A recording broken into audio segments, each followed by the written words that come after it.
Well, it's Chords and Coffee coming to you from the PalenMusic.com warehouse.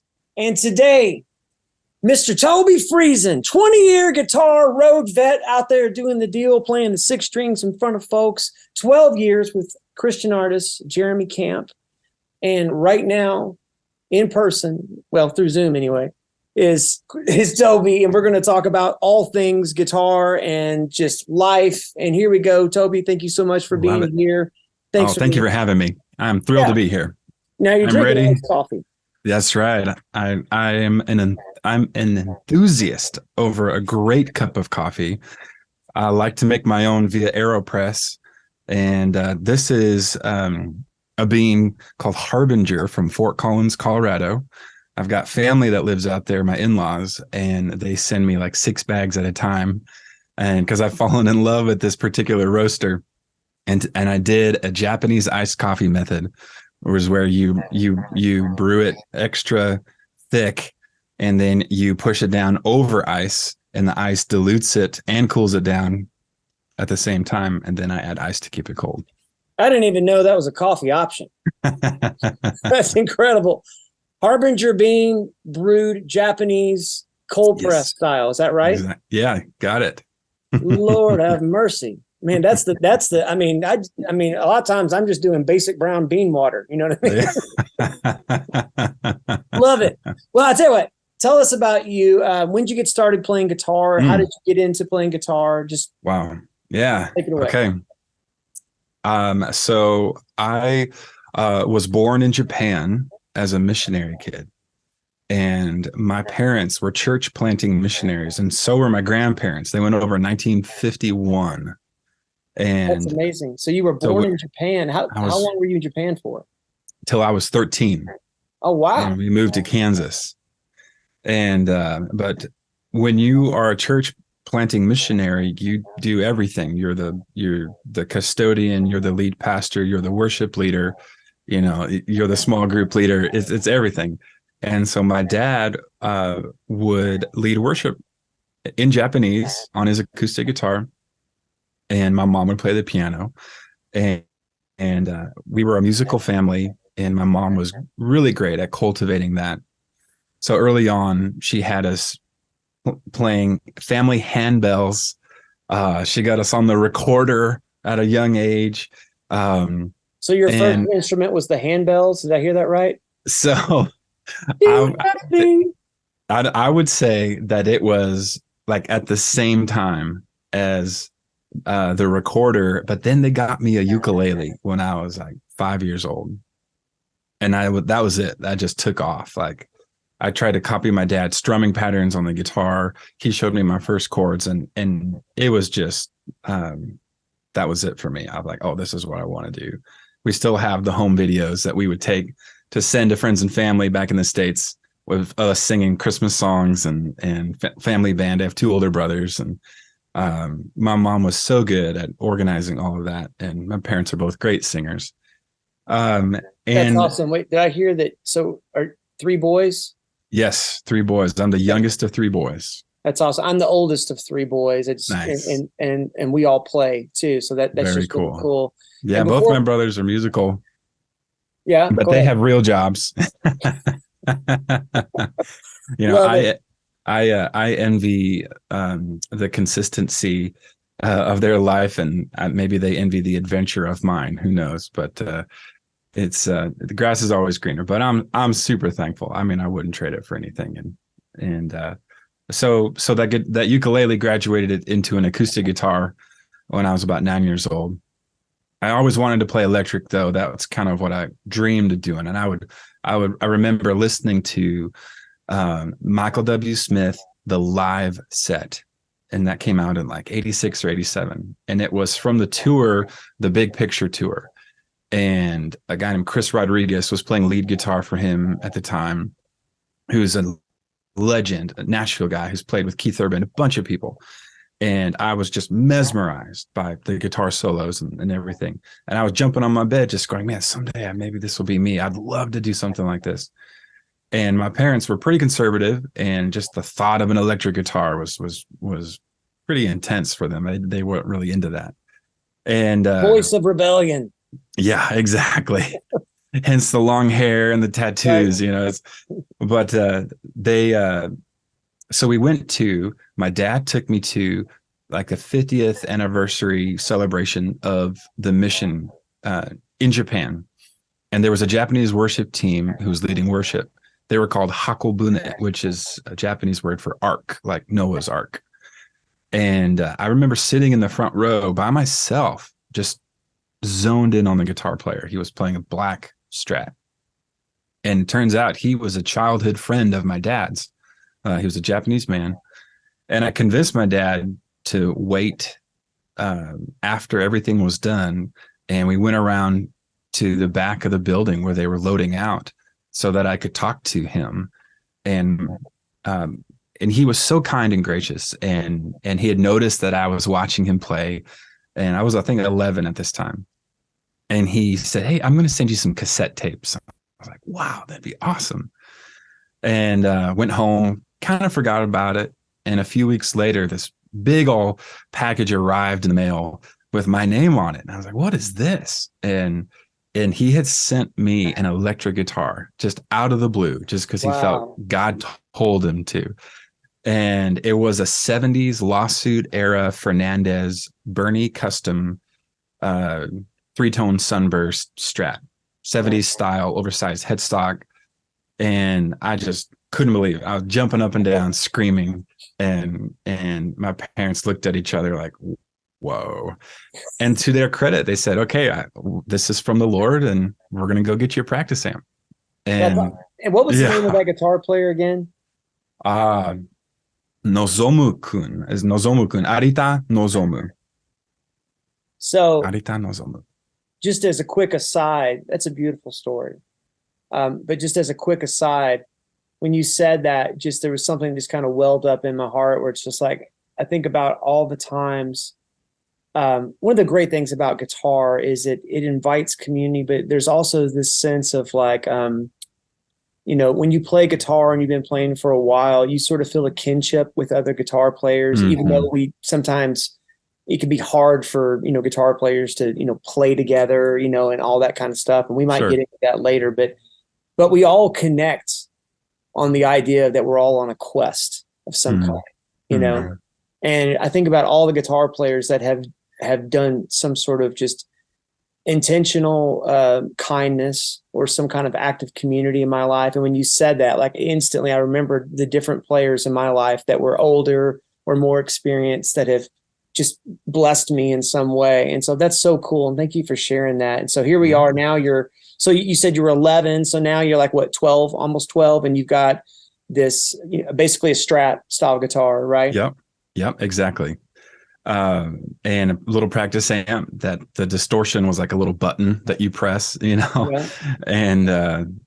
I was really into the Beatles. They were the Beatles and Stevie Wonder were the only two kind of secular artists that I was allowed to listen to at the time. And so I fell in love with oldies and learned. Which Stevie Wonder album were you into? It was a greatest hits album, actually. Was it the double CD, like the Yeah. That was actually, for me, that was the first Stevie Wonder thing that I ever bought. And then awesome. after that, I got Songs in the Key of Life and Intervisions, Talking Book, and all that stuff. But cool. That's cool. Yeah. So my road kind of veered heavily towards the Beatles and really enjoyed that. And so my oldest brother was about to be a junior in high school when my parents decided to move back to the States. But it was going to take them a year for that transition to happen. And so he would have been a senior moving to the States, which is a huge, huge cultural transition and a new school. And at that time, we were all homeschooled. And rather than that being his senior year experience,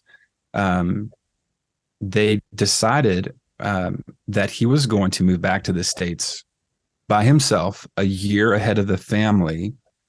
And the Lord provided an amazing family for him to stay with and an awesome school for him to go to. just outside the town that my dad found a spot being on staff at a church. Wow. And it just so happened that that family that my brother stayed with, there was a son my age who was a drummer. And when my brother told him that his little brother, me, played guitar, we decided over email that as soon as we moved back to the States, we were going to start a band. And we started throwing band names out already when I was in Japan and he was in Kansas. And we were ready to go. So we hit the ground running. And I went going into my 8th grade years when we moved back to the States, and we started a band right away and just played in youth group and played some wedding receptions but mostly like youth group type activities. And we recorded an EP and just had the time of our lives. It was such a formative experience. And but that was kind of on the back burner, for school and for sports. I was heavily into sports. I thought maybe that's what I would do, and either basketball or soccer. Mm-hmm. But that was just that season of life, and I ended up going to college in Arkansas, a place called John Brown University. Okay. And I followed in the footsteps of my brothers again because they both went there, and I thought, well, they did, I might as well too. And I met there 2 guys, one named David Leonard, who was a student there, and a guy named Ryan Hawk. And David was a singer, Ryan was a drummer. And they found me because I got asked to play on the worship team freshman year, and we did this event for the students. And it was an icebreaker event off campus, kind of a camping 2-day thing. And they needed the worship team to play a fun, upbeat song for a game night that they were having. And the worship leaders kind of like looked at each other like, well, we only kind of sing worship songs. What do we do? And I turned to the bass player and the drummer like, okay, we're going to play Johnny Be Good. Okay, just follow me. Like, we can do this. All right. It's just blues changes. Just let's do them. We're not going to sing. Watch me for the changes, right? Exactly. And so I just stepped out and I just started playing Johnny Be Good. And the students were like, what? Like, they were not expecting that at all.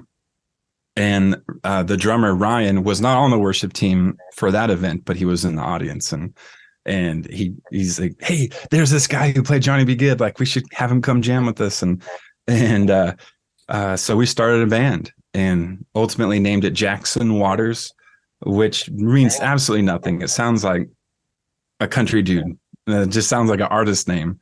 Jackson Waters, probably from our love of the movie Almost Famous, which the band was called Stillwater.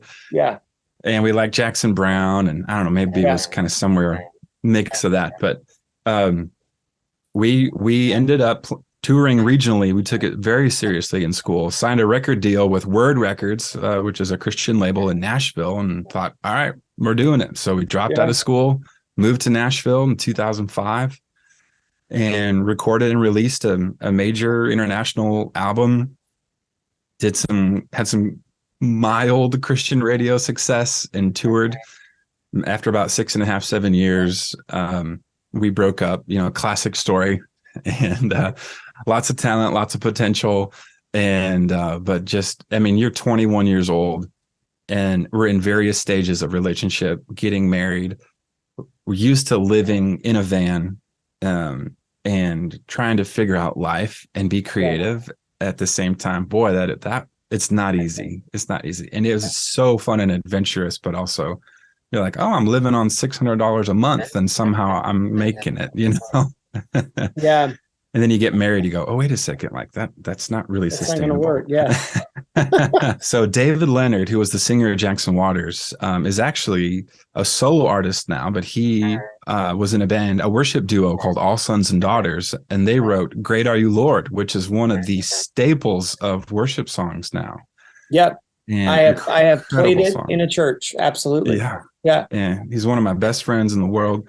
And so is Ryan, but Ryan is living in Ireland now. He's been there almost 10 years, and he has just got his doctorate and is going to be a deacon in Ireland, which is Northern Ireland, which is amazing. And David is a solo artist, successful solo artist, is killing it. But when our band broke up, we kind of split ways, and David and I actually ended up going on the road with a band called Need to Breathe. And he played keys for them and was looking out for me and said, "Hey, do you need anybody else? Like, Toby's available. We just broke up." And they said, "Well, we don't need a guitar player, but we need a guitar tech." And I was like, "Yeah, I'll totally do that." And it was very much the right thing, the good thing for me to do.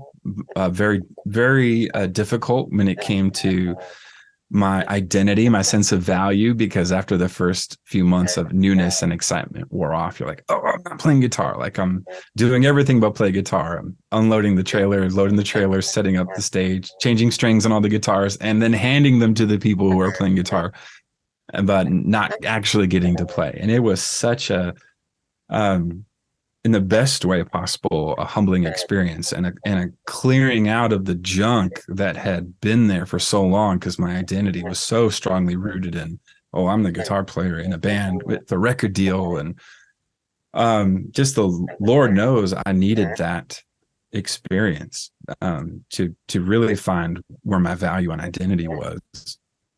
And then David left because he started writing for All Sons and Daughters, and that took off. And then Need to Breathe said, "Toby, do you want to come play with the band?" And I took over that keys role, which I'm really not a keys player. I took some piano classes in high school and could learn a part and play it back, but it wasn't really where my heart was. So I kind of slowly tried to transform that role into a traditional like auxiliary role. And played guitar and lap steel and then some keys live. And in the studio with them, I just played guitar because that was my strong suit. So I played guitar on their Reckoning album, very cool, and which was a lot of fun. And it was such a learning experience. Those guys worked their tails off and cared about so many of the little details to make the show successful. And I learned a lot from that experience. Ultimately, though, it just wasn't the right fit for me and or for them, really. And it was amazing because the Lord opened the door with Jeremy just a few months after that. And I had been going to church with some of the other guys in Jeremy's band, playing on the worship team with them. And they knew I was with Need to Breathe and my history. And I got asked to fill in just their guitar player. His name is Andy, is one of my best friends now. He got asked to emergency fill in for the band Perry. Their guitar player broke his collarbone on the day they were leaving for a 30-day tour. And they called Andy going, "Can you leave tonight?" And he's like, "Yes, I can. I want to do it." And then he had about a week and a half of Jeremy shows to cover while he was gone with the band Perry. So I filled in for him with Jeremy, and things worked out with him and the band Perry, and things worked out with Jeremy and me. And Jeremy just said, "Hey, would you like to stay?" And it was just the Lord orchestrating, moving all the pieces around. And that was 12 years ago. And Andy had actually had a really strong 7-year run with the band Perry. And then he came back and played with us again. And Andy and I got to play together, and just kind of full circle moment. But yeah, that's how I ended up with Jeremy. That's the long story. No, I love that. And actually, whenever we do these Chords and Coffee interviews like this, I ask a pretty open-ended question just to see where it's going to go, and then I just kind of follow that. And I had no preconceived notion that we would end up here, but just hearing you share that, and thank you, it was beautiful. You said a couple things, and I've never addressed this, what I'm about to say, and I feel like it'd be really cool just to hear your take on it. But I can tell you exactly what it feels like, and you can too, because you just shared some of it. But what it feels like when you think, "Oh man, this band is going to go, this is going to make it," it doesn't. Totally. And right now, I feel like there's some people watching that when you shared that part of the story where it's like, specifically, I'm talking about the Jackson Waters thing, where all the pieces were there. You sounded good, you looked good, you were great on stage, the heart was right, the vision was right, the attitude, and I'm just guessing, I don't know the intimate details of all of that, but everything's right, and then it doesn't work out. And then you were talking about moving to the tech position, which, by the way, is an awesome thing and a very worthy thing. And I know people that are like, have been teching on a pro level for years and years, and they love it. So I'm not saying how, and you're not saying it either. But I do know what you're saying. You wanted to be on stage and then couldn't. And that's humbling because you had to sort of own an unmet expectation. Mm-hmm. And that can be sometimes such a daunting thing to get over, but more importantly, to find the beauty in that moment. Mm-hmm. And how would you encourage somebody that might find themselves in that place in life right now where they're like, man, I'm not doing what I was hoping to do. And in fact, I feel like I'm this close to it, but I can't actually touch it. And I'm just discouraged by that. How would you encourage somebody in that moment? Man, well, it's such a good question. And I can really think only answer that from my experience being there. And that was that it wasn't until I acknowledged that, I could look back and I could say that I believed truly that I was where God wanted me to be, and that he had opened the door in his timing for me to step into that teching role specifically. So I'll kind of start there, and which, sidebar, was one of the best things that I've ever done was that teching experience. I'm sure you learned a lot, and actually probably made you a better guitar player. 100%. I fell in love with the how things work, and because it was up to me to try to fix things, and I really do love the gear side of what we do, and love to get my hands dirty. I'll set up my own guitars and try to troubleshoot stuff. I love soldering, swapping pickups in and out, things like that. By the way, did you do that before you got the job? Because I've noticed it's like, well, I don't really play keyboard, but I'll play keyboard. Sure. Yeah. Before I got the teching job, I had just enough, more than that average guitar player, and way less than the average guitar tech experience. I was kind of right in the middle, but I wasn't afraid to try. And the guys that I started working for were players, and they didn't have much experience with it. So, for example, Bear had a Gibson 335, the lead singer and guitar player. And when I got there, he handed it to me. He goes, man, it just doesn't feel that great. I'm like, all right, let me take a look. And it was because the neck was just like so drastically bent. And I'm like, oh, okay. So I straightened the neck for him and put new strings on. And he's like, this is a new, like, totally different guitar. I was like, yeah, man. And it was just small things like that just, okay, like, I can do this one thing at a time. And so really what that has done for me moving forward is it has given me such an appreciation. So when I interact with our crew guys, we've got some full-time crew guys out with Jeremy. I have such an appreciation and value for them and their hard work. And truly, the crew guys are the hardest working guys on the road. First to get up, last to go to bed, and the show doesn't happen without them. And I've swapped around. Like, it's easy to walk around thinking, as a musician or as the artist or as the quote unquote talent, like, everything needs to be catered to us. And in a lot of things in life, it feels like it is that way naturally. But I value those guys so deeply, and just make sure they know, like, we are a family. We're doing this together. They are just as important as I am. And one of the things that makes playing with Jeremy very special is that from top to bottom, we're very close knit and tight, and champion each other. And that's been awesome. And yeah, I mean, and then I'm jumping back a little bit in the timeline before that to Jackson Waters not working out. I mean, I remember getting on an airplane and just thinking to myself, well, this airplane's, there's no way we're going to crash because Jackson Waters hasn't made it yet. And I know, like, that's my destiny. It's like, I know this is what this is it. This is going to happen. And yeah, I mean, the Lord allows free will. The Lord allows, it's interesting. Like, do I look back and think to myself, like, I wonder if it would have been different had we made different decisions? And maybe it would have, but that's okay. That's still part of the Lord's plan in his perfect way. He weaves that into his story, and turns it into good. And what I value from that is the relationships and the music and the life experience. And it's God knows what's next, and he's preparing us for what's next in this season. And I need to be willing to ask God, like, okay, why am I in this season? What do you have for me right now for today? And kind of take it one day at a time. That's beautiful. One of our core values in our company in Palen Music is personal growth.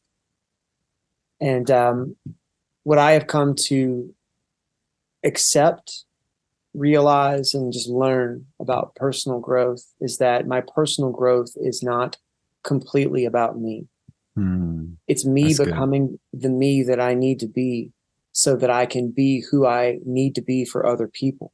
I believe that God has a plan for all of us. And I believe that, there's seasons in our life that we show up for where we may be playing a supporting role for people that we don't even realize how monumental the impact. I mean, case in point, you're looking at a guy playing this black strat in Japan, and you're completely blown away. And then, he encouraged you. He took the time to not only visit with you, but to see you where you were at in that moment and then meet a need that you didn't even know that you had. Right.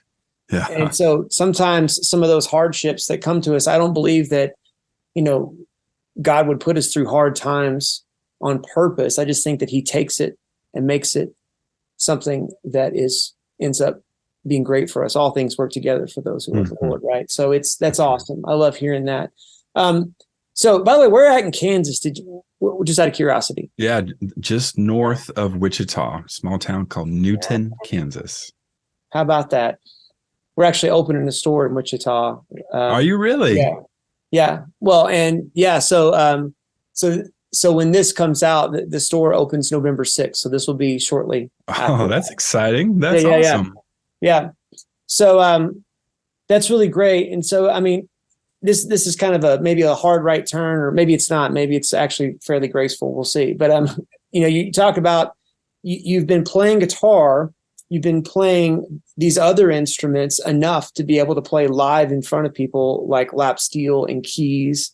You've also been teching. I would make the leap that you are probably, when it comes to gear, you're probably a gearhead kind of guy, right? In terms of, pedals and but talk about gear and how that plays a part in your life. Yeah. Also, I'm looking behind you here and I'm seeing a studio set up, so it's not too big of a leap. Yeah. So I love gear. Absolutely. Man, I've been blessed to have relationships with some wonderful gear companies. Tyler Amps, been playing them for like 10 years. LSL guitars, Veritas guitars, and being in Nashville, and being playing with an artist like Jeremy, companies have been very generous, and I have been traditionally I've used a typical pedal board with a bunch of pedals and tube amps, and tend to take my inspiration tonally from guys like Mike Campbell. He's using Princeton's and deluxe reverbs and AC30s, and I've never been a super high gain guy, but I love to set my amps, typically a Fender style amp or an AC30 style amp, the point of break up and then push it with pedals. And so I found myself in a role with Jeremy where I was playing lead and I was band leading and I was running the tracks, and they wanted good engagement on my side of the stage with the audience, and I had a big pedal board with all these individual pedals, and I was just like tap dancing from verse to chorus to bridge back to, and I just felt like I could never look up. I loved my tone, but the engagement suffered and the kind of performance suffered. So I was looking into like, how can I make my life easier with gear? And I was afraid of digital modelers. I was And not for really a good reason other than I just thought someone's going to take away my amps and then I'll never be heard again. Hey, that's a pretty valid reason. I mean, I'm kind of right there with you. Like and also just with the whole digital line direct, solutions for guitar tone, there's a learning curve, and then also it just, I don't know, it just doesn't interface the same. You know what I mean? It's like walking up to a tube amp and that kind of thing. So I'm curious how you made this transition. So my goal, the problem that I needed to solve was how do I get from preset to preset just with a single push? And there are totally options for that without going digital. You've got the masterminds and you got these programmable loopers and switchers that you can do. And I used some simple versions of those. But what I wanted to do was, I decided I'm going to get a Helix because it's got loops that I can put my favorite overdrives in the loops. It has MIDI that I can take from our tracks from Ableton, and I can set up each song. Then within each preset, each song is its own preset, and then within that, they call them snapshots, where I can make these instantaneous changes from verse to chorus to bridge to verse, all just a single stomp. And I found myself in situations more and more where loud amps were not as desired by the setting and for the room, and whether it was playing at church or playing at a conference in a room where there just wasn't a place to put a loud amp or something like that. I found myself needing an option to be able to go directly in. There's multiple, and every day it feels like there's more. There's lots of great options out there, but I went with the Helix because I felt like it just, my brain saw it, the interface and how the layout, and it just made sense to me. And so with Jeremy, I now have our tracks sending a MIDI signal to switch from song to song. And so my brain space is no longer divided between getting my tone right, getting the computers to the right song, looking up at the audience, paying attention to Jeremy, having fun, interacting with the rest of the band, and all of that. I can now just kind of make sure the tracks are ready to go, and I hit play, and I'm my eyes are up and interacting with the audience. And really, I felt like it even opened up some of my heart space too, because I just didn't feel as stretched in so many areas. And so that really opened up my ability to engage on all levels. And then I can take my pedal board and I can go play at church. Maybe they don't have an amp there, and I can come directly out of it, and I can just save all these different pedal boards within it, all these different presets. And I did a fly date recently for one of my buddies. His name is Sam Tinnesz, and he's a pop rock artist. He's not a CCM artist, but he's got a song. He's got multiple songs that are huge, crushing it. Like on every sports telecast you'll see, he's got his song "Legends Are Made." It's everywhere. Mm-hmm. And so for his date, it was a fly date, and I'd say, okay, I'm going to go program everything digitally, so that because you never know what a backline situation is going to look like, if they're going to have what you need. And it was up in Wyoming, and so I've got all these great presets that I created that I can go direct in now.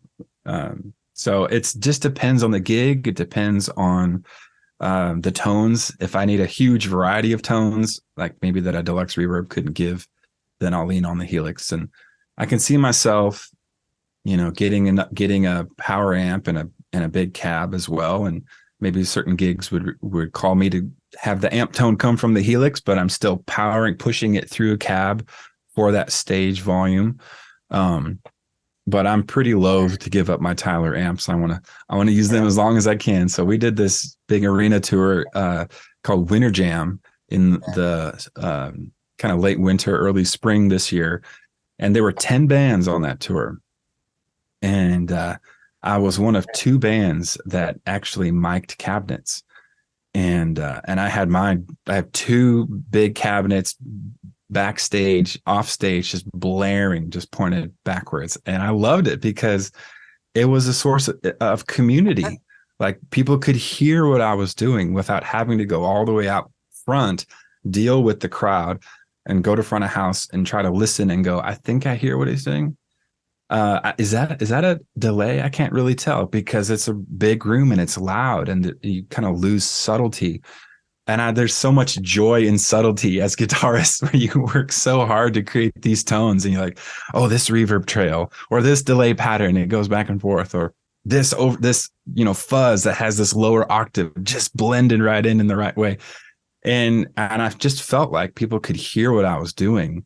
And I loved that. And not in a way that I'm just like, I need people to hear what I'm doing, but just in a way where you could just celebrate being heard and celebrate the fun of guitar tone. Well, yeah. And there's no denying, I mean, that just feeling the air being pushed as well as like standing and you got so I did a Chords and Coffee with Steve Carr from Carr Amps. And we were talking about, asked him one time or asked him in that interview, just what are some common mistakes that guitar players make when it comes to dialing in their tone that he's observed. Yeah. And one of the things he said is a lot of times guitar players stand too close to their amp and the wave doesn't actually to have the opportunity to develop. Makes sense. You're sort of getting like half of it, or not all of it anyway. And because you're exactly right. The nuance and the subtlety of guitar tone is every bit as important as the nuance and subtlety of communication. Yeah. I mean, there's certain things that you can say with directness or bluntness and the meaning is clear. And there are times where that's the way it's got to be done. But if that's all you ever did in terms of communicate with people, then your relationships would suffer in that there would be a depth of that relationship that would be very hard to achieve because the nuance and the subtlety is the only way to really get there. Yeah, absolutely. Yeah, that's so well put. I love that. Thank you. Just made that up. So with that being said, I know something about you. So you've got now did you start this business, Sound Shop, or is this something you're a part of?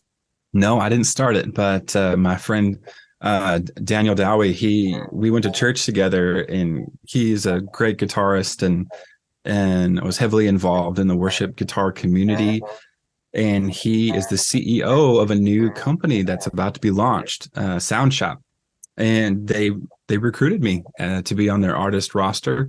And it's going to be a platform for guys like me to upload tones and sounds and presets so that anybody anywhere can download them and hopefully enjoy them and get inspired and it just makes them want to play guitar more, hopefully.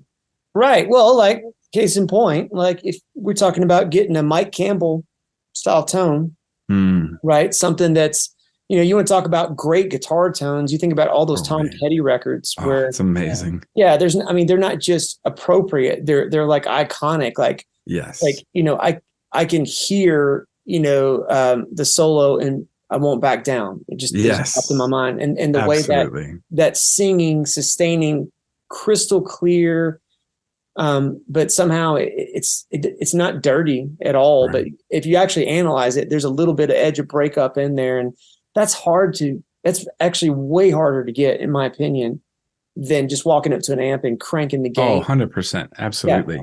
And so it's nice to know that you've got those tones in there. And what were you going to say? I'm sorry. That's what I go for, it's the longer I do this, the more I play and the more I record.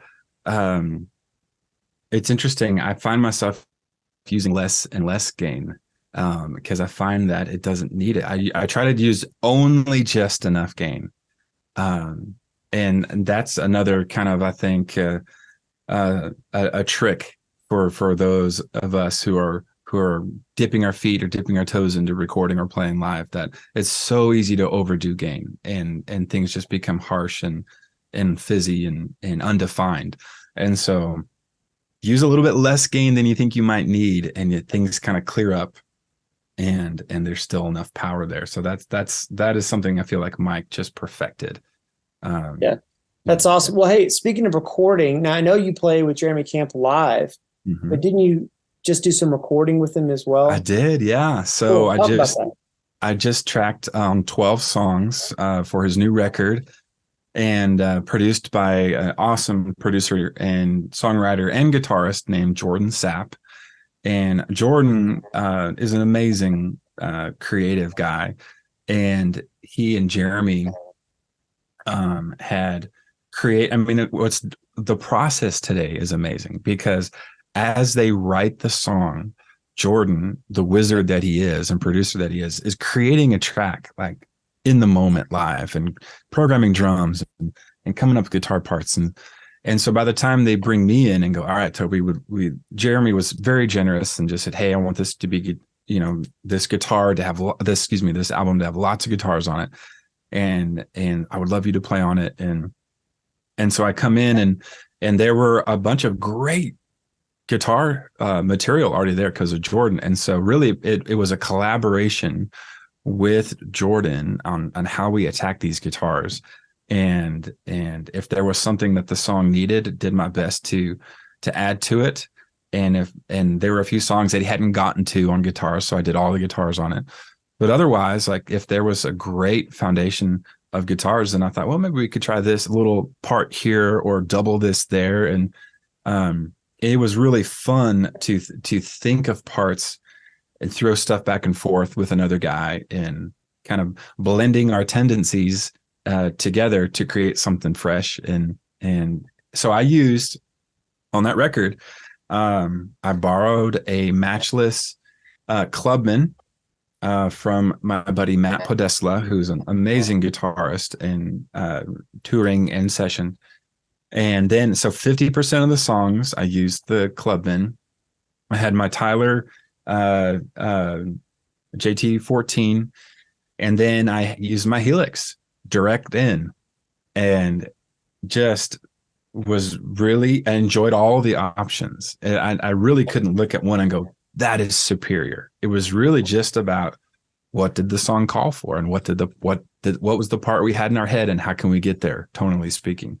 And they all did the job very, very well. And so that was really fun. And and it's kind of surprising because you kind of have the top of the top company, matchless, and then you got a digital modeler, and in a mix and part specifically, not everything was like that Edge of Breakup Mike Campbell tone, which I don't think you could beat with a Princeton or a Matchless or AC30.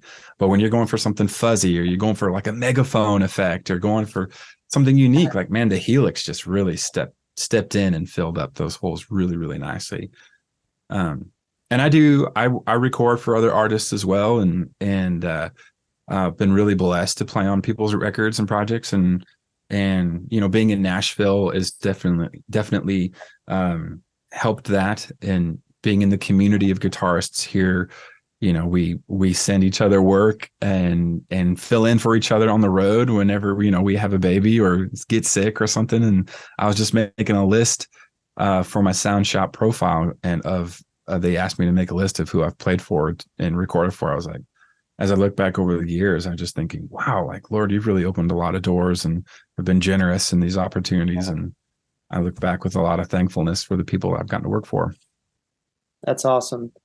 I would say that after talking to a lot of guys who are out there playing all the time, one thing that continues just to come up over and over and over again is that in order to, John Maxwell, 21 Irrefutable Laws of Leadership, he talks about the law of magnetism. Who you are is who you attract.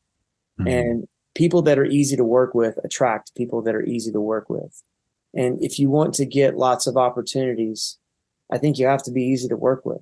And being easy to work with really comes down to a balance of humility and confidence. Mm-hmm. And confidence is not the opposite of humility. I would say that's arrogance. Mm-hmm. And arrogance is attached to anxiety.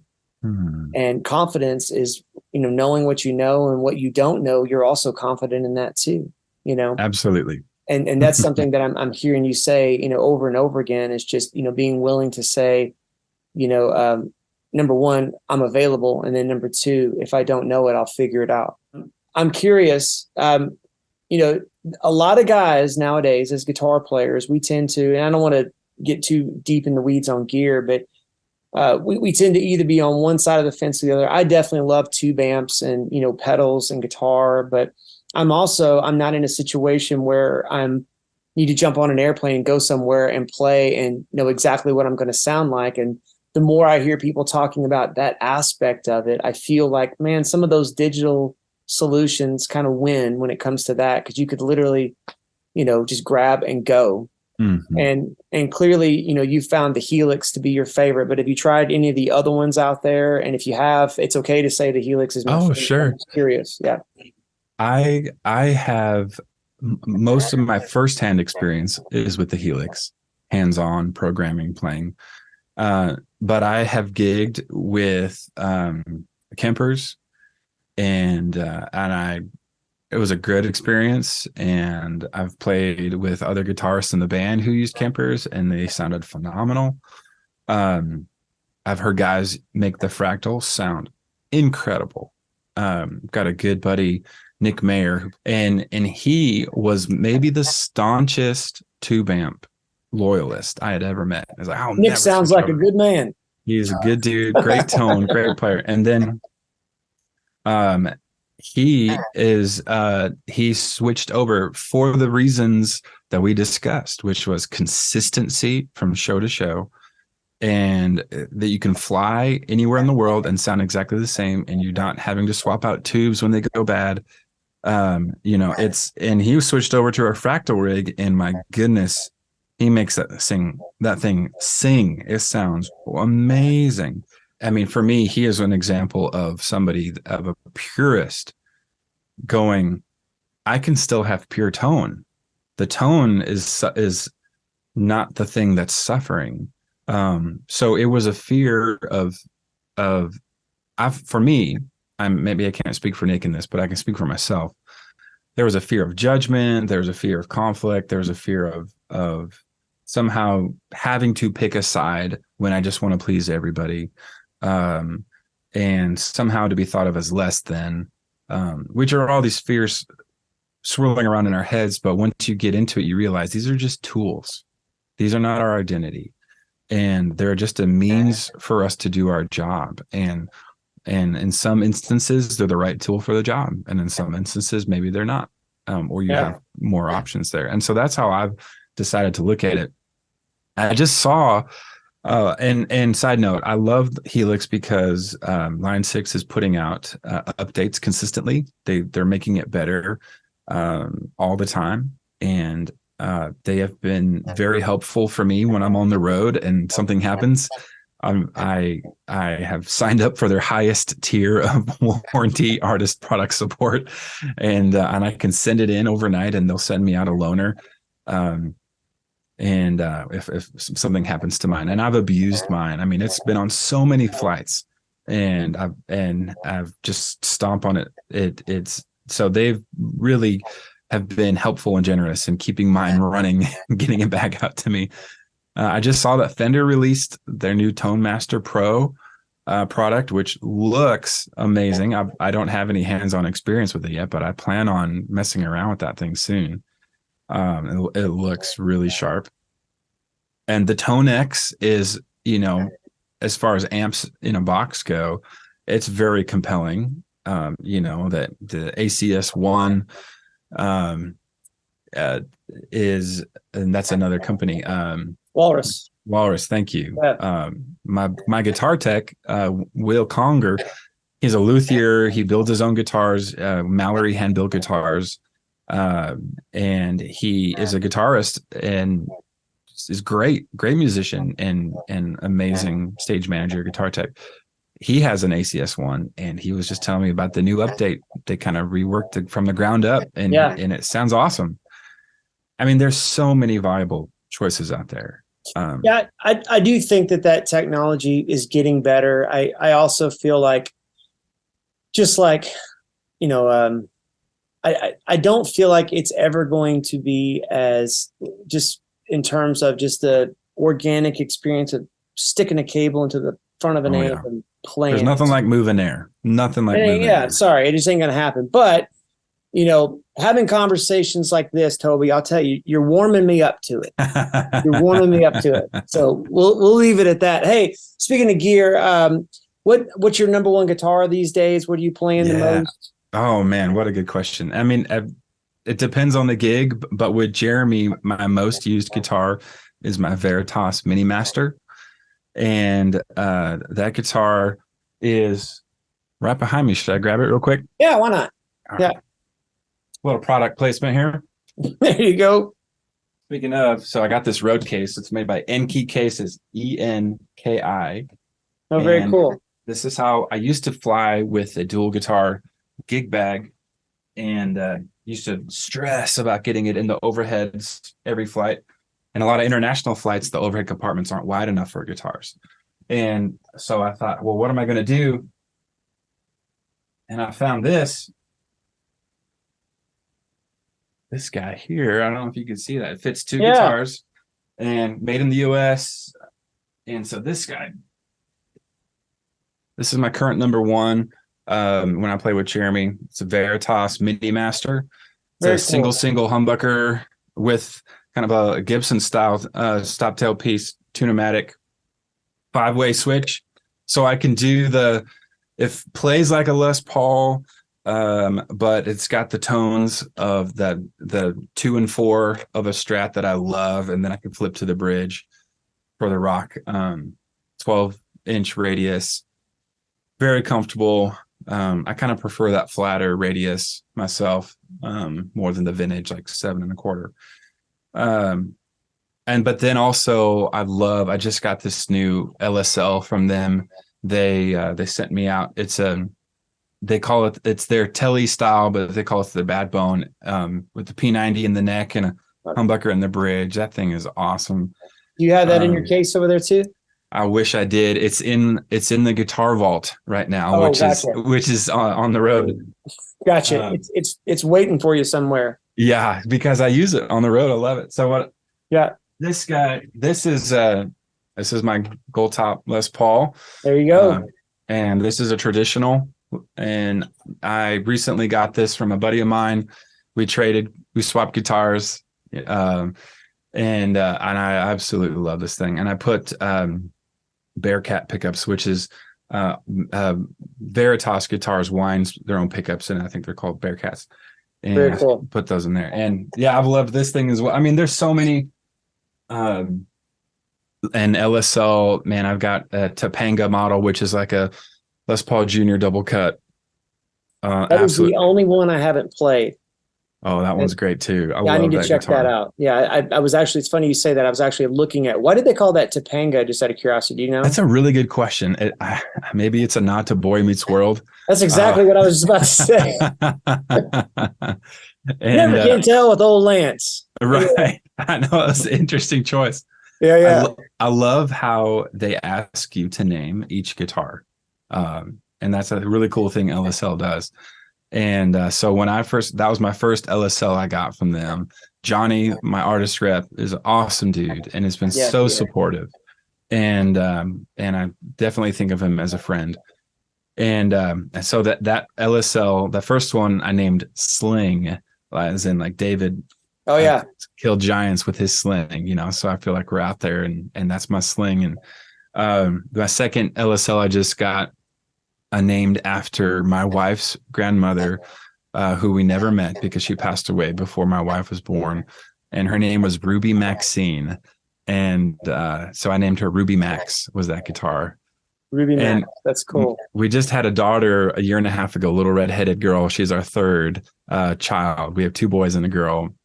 And we actually didn't find out about my wife's grandmother's name until after our daughter was born. And we were like, do we change your name to Ruby Max? Like, what a great name for a little redheaded girl. But we decided not to change your name, but we thought about it. So I named the guitar that instead.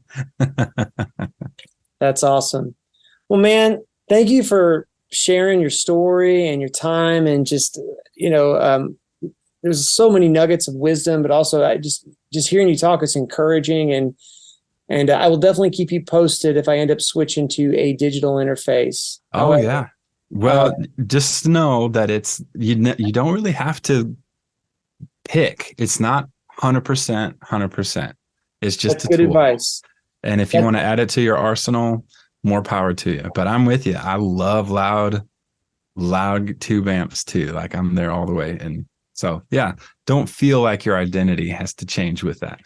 That's what I have so to tell true. people. You know, and to that end, I feel like there might be somebody watching this right now and they're looking at your life, kind of how, you said about, how you envy the consistency of your brother's life. And maybe they, look at your adventure, that you have in your life, or the, all the running around, and, might think, gosh, that might be cool, but the grass is always greener. But maybe did I say that right? Did I get that right? Yeah. Yep, absolutely. Maybe there's somebody watching this right now and they feel like, man, I wish I was doing that. And maybe they feel like it's too late, or they've started playing guitar later in life and they feel like, gosh, well, that'll never be me. How would you encourage that person who might feel that way? Wow. Well, I think there's a lot of wisdom in kind of the idea of bloom where you're planted. And the Lord knows. The Lord gives us, he plants those desires in our hearts for a reason. And I really think it's up to him, the stage that he gives us.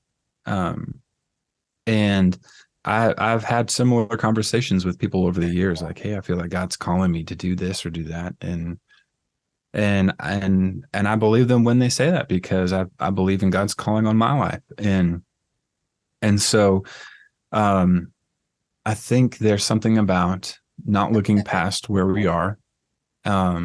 I wouldn't have never thought that I'd ended up here. I was in college. I bought a Jeremy Camp CD out of the music section of a Walmart after scanning the music reader, putting on these ancient headphones and going, oh, I like this. And his first album, I was sitting in my dorm room just listening to it going, I like this, and never would have thought in a million years that God would put me with him and I would play with him. And I think that it's where we are, I don't think is ever our final destination. I think the Spirit is alive and active. And I think that if he puts in us a desire to go, all right, how can I cultivate that? How can I water that where I am? And maybe that's playing at church. Maybe that's playing a youth group. Maybe it's volunteering that, or maybe it's playing at a coffee shop, or maybe it's writing a song and singing it and then getting honest feedback and then improving on that and just doing that and getting better and getting better. And today with social media, anywhere, you don't have to move to Nashville anymore. You can showcase your talent and your skills from anywhere in the world now, and people will find that, and you can get work. I'm in the vicinity of Nashville, but I record from home, or people can send me files from anywhere. And it's not necessarily because I'm in Nashville that I can do this. So, gear is accessible. So yeah, I think social media has really kind of leveled the playing field as far as accessibility goes. But as far as calling goes, I do think that the Lord knows what we need and puts us in places to work on those things. And still in those moments uses us. He's not saying, I'm waiting to use you. He uses us even in our learning puppy moments for his good. And here's a story. We just played in Indiana this past week. Our runner was a man who I got in the runner vehicle who's going to take us to lunch. And he goes, Toby, I got to tell you something. 10 years ago, I attended this music camp called Camp Electric, and you were my instructor. And you sat down with me at lunch and you gave me advice about whether or not to move to Nashville to do music. And now he is working for this amazing organization that serves homeless people in Indiana, and just feel so called to that. And in that moment, I had no clue that God was using that conversation to this end, or that it would be a small part of that. But he said, hey man, that conversation was super helpful in steering me in that moment. And so we don't know. And just so every day, just try to be faithful to, all right, God, what do you have for me today? And he's the one that opens those doors ultimately. And we can be faithful to hone our craft, to practice. There's no substitute for putting in the time, those 10,000 hours of working on your craft. And, YouTube is amazing. You can learn how to play any song now and just get on YouTube. And I didn't have that as a kid. I wish I did. Right. Yeah. Sorry, I'm blabbering now, but. Well, no, I love what you said. And it's funny. The theme of this whole conversation has been, you have no idea who's listening to the music of your life. Ooh, that's good. And I think about, the gentleman who gave you the Strat, and then, the gentleman that, you ran into in Indiana. So last quick question for you, my friend. Who, I'm going to say right now, think about somebody in your life that you're thankful for, that you're grateful for, and that might be watching this video right now, and you just want to express some gratitude their way. Oh yeah, absolutely. It's my wife. Her name is Summer. She's a total champion. And we got married right out of college. I just was gone for about a month straight on a Canada tour. We've got 3 kids. She works full time. She is just an amazing woman, hard worker, amazing mom, and sacrifices for our family. And I would never be able to do this without her partnership, her support, her love. And so it's an honor to do this live with her, and I'm so thankful for her. I love her. She's awesome. That's beautiful. Well, Toby, I don't care what they say about you. I think you're a good guy. Contrary to popular belief. You are. You're a good man. Thanks for sharing your time with us. And I don't know if you heard about it or not, but everybody that watches Chords and Coffee, they're the most encouraging guitar players in the universe. Oh, that's cool. And I appreciate you being a part of our family. We do this every morning at 9 a.m. Not every morning, every Saturday morning at 9 a.m. But maybe one day we'll do it every morning. Who knows? That's awesome. Yes, Charlie behind the camera is looking at me going, Lord have mercy. Every Saturday morning at 9 a.m. You can find us right here on YouTube. Toby, hope to see you again, my friend. Thank you, Nate. Absolutely. Would love that. Thank you so much for having me. Absolutely. Thank you guys for watching. We'll see you next time.